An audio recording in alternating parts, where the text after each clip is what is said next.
Last week, I released an episode talking about the memorandum of understanding that was signed that allowed and granted Notre Dame, and starting next year in the college football playoff, automatic playoff entry into the college football playoff field if they're ranked within the top 12 of the final rankings. Well, this just yesterday, we got some greater information that details even greater changes that will happen next season, starting in 2026, as part of that memorandum of understanding that is just not affecting Notre Dame, but the entire landscape of the college football playoff altogether. This comes from an article released by Ross Dellinger from Yahoo Sports yesterday.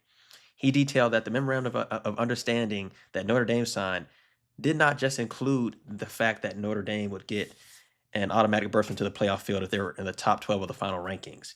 But also, starting next season, that the champions of the Big 12, ACC, Big 10, and SEC would receive automatic berths into the playoff field as well. Not like we have currently this season, where the top five highest conference champions have an automatic bid into the college football playoff field, but that the members of the ACC, SEC, Big 10, and Big 12, those champions of those conferences would get the playoff berth, which would be different, entirely different than what is we have right now.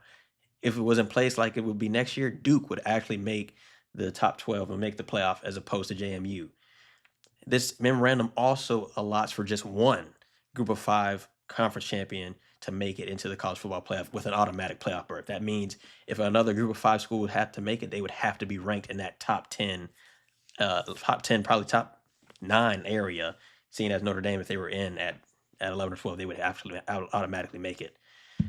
This came into fruition after the Big Ten and SEC.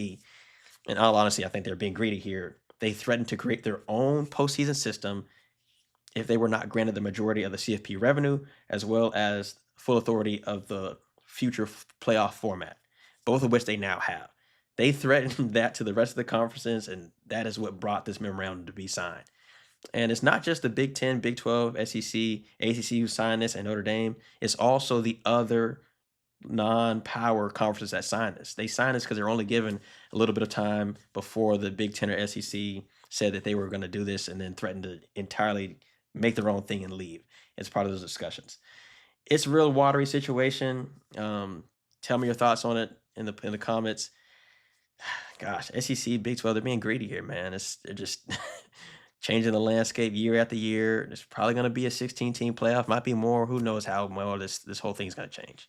But like I said, give me your thoughts in the comments.